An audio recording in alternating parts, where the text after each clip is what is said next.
I never made it, but I know what it takes. I'm motivated by a mix of emotion. Olá, nono ano, tudo bem com vocês? Espero que vocês estejam bem. Vamos para mais uma aula de arte da semana e hoje nós vamos continuar falando sobre pintura. Então, nós já vimos o que é pintura, quais são as técnicas utilizadas para realizar uma pintura, quais temas uma pintura pode ter. Nós vimos também que a pintura pode ter vários suportes, que ela pode ser tanto figurativa quanto pode ser abstrata. Então, todos esses conteúdos nós aprendemos na aula anterior. E eu deixei uma atividade para que vocês realizassem sobre pintura, certo? E também para que vocês destacassem na pintura de vocês o tema, o nome da obra e a técnica que vocês utilizaram. Então, parabéns aos alunos que fizeram e enviaram esta atividade. Gostei bastante. Hoje nós vamos continuar falando sobre a pintura. Isso mesmo. Então, eu solicito que vocês abram o livro de vocês na página 29, para que a gente possa começar a falar sobre a pintura de hoje. Hoje nós vamos falar sobre pintura, mas ela em um suporte diferente, tá? Nós vimos vários suportes nas aulas anteriores, mas hoje o suporte que nós vamos conhecer é o próprio corpo humano, isso mesmo. São pinturas corporais, pinturas como suporte, que tem como suporte o corpo humano. Então, para conhecer melhor sobre essa pintura corporal, nós vamos abrir o livro na página 29 e vamos conhecer um novo povo. Na verdade, novo não, porque ele já existe. Novo, a técnica que eles utilizam que é nova para nós, né? Nós vamos conhecer os povos Assurini. Isso mesmo, um povo indígena que vive na região do Pará, próximo ao rio Xingu, à direita desse rio Xingu, né? E esses povos, eles foram contatados junto com os tupis da região na década de 70, quando iniciou-se a construção da Transamazônica, né, a rodovia Transamazônica, e quando também foi a construção da usina hidrelétrica de Tucuruí, isso mesmo.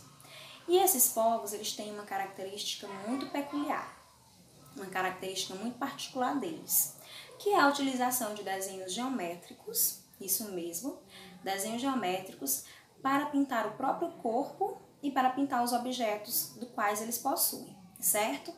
Vocês irão realizar a leitura do texto da página 29, que esclarece muito sobre os povos Assurini, né? E também nós vamos comentar aqui sobre essas descobertas dos povos Assurini. Então, primeira coisa, essa particularidade de usar desenhos geométricos no corpo e nos objetos do qual pertencem. Esses desenhos geométricos, eles têm sim significado, não são desenhos aleatórios. Eles obedecem uma gramática, né, uma metodologia de pintura dentro da comunidade deles. Então, eles têm toda uma significação para os desenhos geométricos que eles utilizam. Por exemplo, são 3 ordens que eles obedecem dentro dessas pinturas.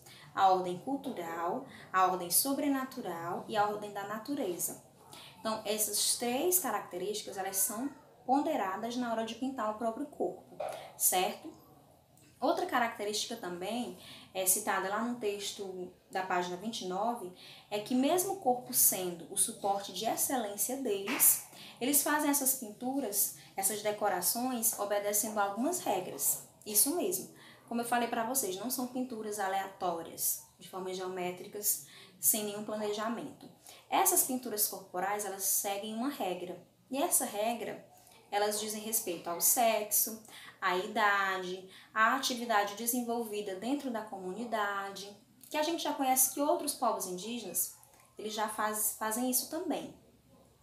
A comunidade Assurini, ela diferencia os participantes da comunidade por essas pinturas corporais. Por exemplo, os homens, eles recebem uma pintura, uma linha, um desenho, uma tatuagem de linha horizontal. Então, a pintura é de ombro a ombro, tá? Essa pintura demonstra a atividade masculina, que é a guerra, porque essa tatuagem é a mesma utilizada para os guerreiros. Então, ela simboliza uma atividade masculina dentro da comunidade, que é a guerra.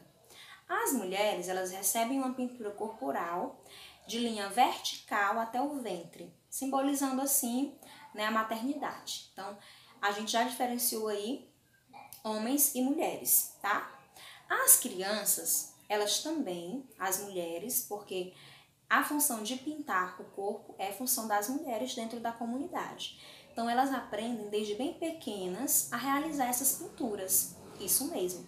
Desde pequenas, elas vão praticando a pintura corporal. Elas praticam essa pintura nos próprios corpos e também nos objetos de cerâmica que eles realizam, certo? Então, desde bem pequena, ela tem contato com a pintura. Quem a ensina as técnicas de pintura, os significados, como, né, produzir a tinta, são as mulheres mais velhas, ou é a mãe ou a irmã mais velha da família, que vai passando esse aprendizado de geração em geração, né, para que a cultura deles permaneça viva. Lá no livro de vocês, na página 30, nós temos uma figura de uma Assurini realizando um desenho geométrico. Quero que vocês observem bem que ela segue um padrão, certo? Não é um desenho misturando formas geométricas de qualquer maneira. Esse padrão que eu falei para vocês, essa regra, ela é feita com bastante experiência pelas mulheres mais velhas. Elas não fazem esboço para depois pintar, elas já vão pintando diretamente no objeto ou no corpo.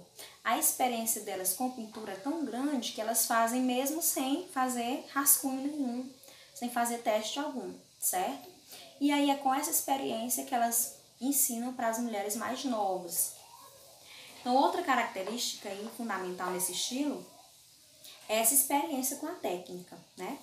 E aí, que técnicas e materiais que elas usam? Então, sempre que a gente estuda a linguagem artística dos índios, dos indígenas, eu digo a vocês que as pinturas são elaboradas com materiais da própria natureza, não é nada industrializado.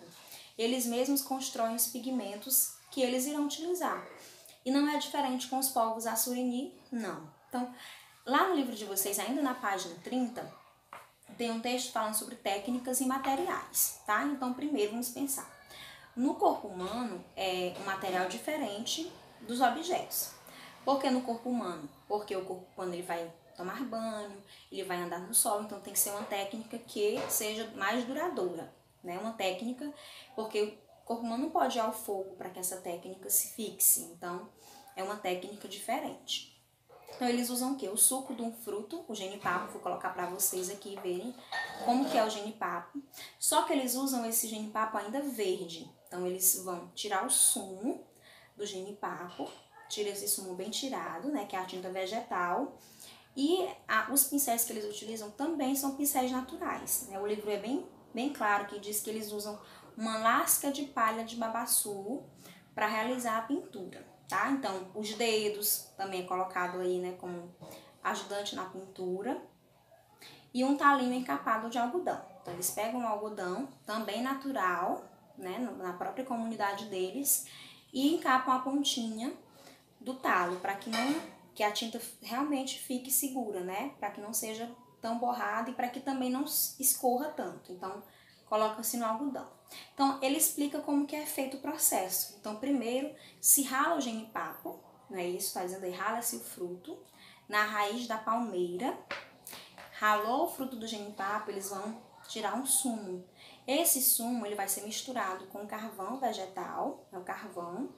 E aí, eles vão misturar no fundo de uma panela, misturar bem, esquentando essa mistura. E depois, então, que eles vão pintar no corpo. Professora, mas o genipapo não já vai marcar o corpo? É como se estivesse queimando o corpo, queimando a pele para ficar marcado. E eles usam carvão vegetal para que eles possam ver os traços. Por isso que eles misturam carvão. Depois, tomando banho, lavando, o carvão vai sair e vai permanecer o desenho feito por conta do sumo do genipapo, tá? Que esse sumo do genipapo é como se fosse um leite, a gente chama leite aqui, né? Pensem na castanha de caju, no caju, né? Dizem que eles soltam leite, esse leite mancha, queima a pele. Então, é basicamente o mesmo sistema do genipapo verde que eles ralam, tá? Então, o carvão vegetal é usado apenas para ficar visível para eles enquanto eles estão realizando a pintura, tá? Então, aí diz o quê? Que mesmo após o banho, o carvão vai sair, mas o genipapo vai continuar visível por pelo menos 5 dias ou até mais, dependendo de como foi o banho e quantas vezes se tomou banho, tá? Então, essa pintura corporal, ela não fica para sempre, mas ela dura por alguns dias por conta do sumo do genipapo, tá? Na página 31, já fala sobre como são as cuias, como é que eles gravam as cuias. Então, as cuias são gravadas com fogo, tá? Então, eles queimam, eles recortam o fundo ainda verde dessa cuia e vão utilizar o fogo para fazer as partes geométricas, né? As figuras geométricas, tá? E na tatuagem, né? Como é para ser um desenho fixo, a tatuagem ela é feita com escarificador, né? O que é esse escarificador? Lá no texto diz que ele é um material que vai rasgar a pele, isso mesmo. Ele vai rasgar a pele e a tinta, o pigmento que eles fizeram, que eles obtiveram através de misturas, vai fixar na pele, né? Ele vai como se fosse entrar dentro da pele que foi rasgada, para ficar permanente ali. Então, depois disso, como ele é bem afiado, eles vão utilizar a mesma mistura, a mistura do genipapo. Só que aqui eles vão utilizar a resina da árvore, diz lá no livro de vocês. Essa resina da árvore é para evitar o sangramento, certo? Então, eles misturam para que evite-se o sangramento e depois eles aplicam uma infusão de água e folha de urucum, né? Então, folha de urucum, aquele corante que eu sempre comento com vocês. Eles misturam a folha do urucum para aplicar na pele, para não inflamar, né? E para que ela também não sangre. Essa mistura vai tornar o desenho permanente, uma tatuagem mesmo. Então, os povos assurini, eles fazem esses desenhos também permanentemente, tá bom? Então, a pele tatuada, ela mantendo-se seca até que sare, vai ficar uma tatuagem permanente, uma figura permanente em seu próprio corpo. E lembrando das regras que eles utilizam para essa pintura, tá? Então, é de acordo com a função social do indivíduo dentro da comunidade. Para as mulheres é uma pintura, para os homens é outra, para idades diferentes também, então elas seguem padrões diferentes. A gente imagina que os indígenas, eles vivem todos sem regras, sem rotina, mas lá existe uma divisão social bem limitada, né? Então, essa divisão social é que permite que eles vivam em união. A vida em sociedade, ela requer organização, e os indígenas fazem isso. Após a leitura do texto, vocês vão responder a atividade da página 31 e na página 32 nós temos um novo texto, tá? Esse novo texto que nós vamos utilizar é falando sobre a tatuagem, certo? Nós vamos fazer a leitura agora desse texto para então a gente poder comentar sobre ele, tá? Então me acompanhe na leitura do texto. Então, gente, nós vamos agora continuar na página 32, certo? O texto, afinal, por que as pessoas fazem tatuagem? A gente já viu como que é feita a pintura corporal dos indígenas assurini, né? Um povo tupi-guarani, que vive na região do Pará. E agora a gente vai ler um texto reflexivo sobre a tatuagem, né? Sobre as pessoas que fazem tatuagem. Então, afinal, por que as pessoas fazem tatuagem? Nos dias de hoje, a tatuagem adquiriu uma nova forma de ser assumida e de ser praticada socialmente. É cada vez mais frequente ver corpos tatuados em distintos setores sociais, quase sem restrições de gênero, idade ou status socioeconômico. Por um longo período, a tatuagem foi marginalizada. Porém, vem se inserindo em contextos sociais, ganhando outros significados. É importante pensar na transformação do valor atribuído à tatuagem enquanto imagem. Antigamente, a tatuagem era vista como uma marca de desonra, maldade, além de remeter à cultura de povos colonizados, e por isso ela era proibida. Como o tempo passou, agora passou a ser vista com um olhar menos negativo. Atualmente, ela já pode ser considerada uma obra de arte, o que não significa, que o objeto, apenas um objeto de prazer a ser contemplado, mas que funciona principalmente como uma afirmação de identidade de um indivíduo que quer se expressar e até mesmo se diferenciar dos outros. O desenho escolhido pode ter algum significado, um gosto pessoal, uma mensagem, um pensamento, uma crítica, um momento, ou pode ter uma intenção puramente estética. Mas é válido ressaltar que é preciso haver bom senso e cautela, pois é definitiva, e por mais que existam técnicas para retirá-las, os métodos são muito caros e bem dolorosos. Logo, como toda atitude permanente em nossa vida, é necessário refletir sobre os pontos positivos e negativos. De posse dessas informações, se mesmo assim a pessoa ainda optar por uma tatuagem, é importante procurar um tatuador confiável, verificar se os materiais utilizados são esterilizados e se o ambiente é higienizado para evitar contaminação de doenças e garantir uma boa cicatrização. Diante do exposto, a conclusão a que chegamos é uma só. Deve haver respeito mútuo entre os que têm tatuagem e aqueles que não as apreciam, porque se trata de uma expressão individual de alguém que quer mostrar para o mundo aquilo que acredita e, para isso, usa seu próprio corpo como suporte. Então, gente, o texto ele é reflexivo, tá, sobre a tatuagem. Nós sabemos que isso é uma questão muito individual, né, uma questão muito pessoal, além de ser cultural também, mas é mais de caráter ainda pessoal. Então, é uma decisão da pessoa, né? Por conta de ser algo permanente, a gente sabe que existe um preconceito, né? Com a tatuagem, ainda é muito grande. A gente associa a tatuagem muito a coisas negativas. Então, vale ressaltar que precisa sim haver esse bom senso e cautela. Depois de ler esse texto, vocês irão responder a segunda questão, né? Que vocês vão falar um pouco sobre a prática da tatuagem. Então, aqui eu quero que vocês coloquem a opinião de vocês sobre a tatuagem, certo? E aí a gente vai para o Repensando, que é um quadro que tem no livro de vocês bem interessante.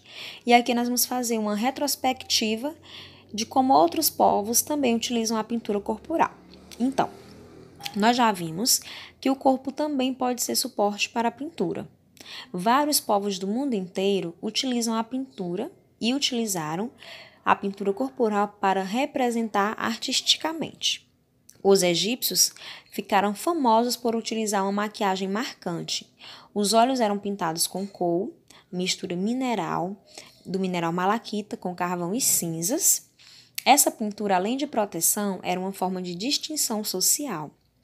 Outra pintura corporal marcante é o pó de arroz, que atribuímos à imagem das geishas japonesas. Em seu princípio, era utilizado em todas as mulheres para que ficassem iguais, evitando o confronto dos homens por ciúmes.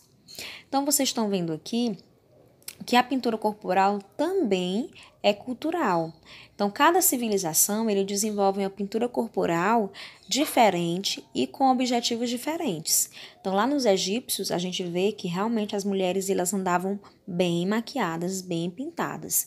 Então, a característica deles era como proteção e também distinção social. Então vejam como a pintura corporal, ela diferencia os seres de uma sociedade, os indivíduos daquela sociedade, certo?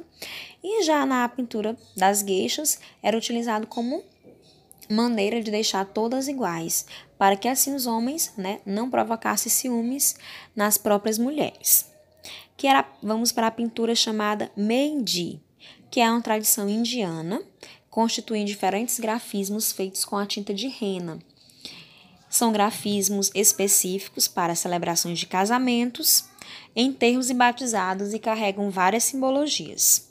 Aí vocês estão vendo a imagem dessas pinturas com rena. Então, nos rituais de casamento, por exemplo, é uma prática realizada por estética, para que a mulher fique bela e para proteger também ela da nova vida que vai se iniciar. Então, essa rena era usada pelos árabes para refrescar as mãos e em tempos de muito calor. Então, vejam só a diferença da pintura indiana para como os árabes, fizeram essa utilização. Então, essa pintura de rena, ela dura por volta de 7 a 10 dias e ela é feita como um motivo estético, mas também como proteção para a mulher que vai iniciar uma nova vida após o casamento, certo? Feito isso, dito tudo isso, analisado as imagens, nós vamos responder à atividade. A atividade, ela vai incluir a página 34 e 35, tá? Muito obrigada pela atenção e qualquer dúvida já sabem, podem me procurar no nosso grupo do WhatsApp e enviem a atividade para o meu PV. Boa tarde, boa aula!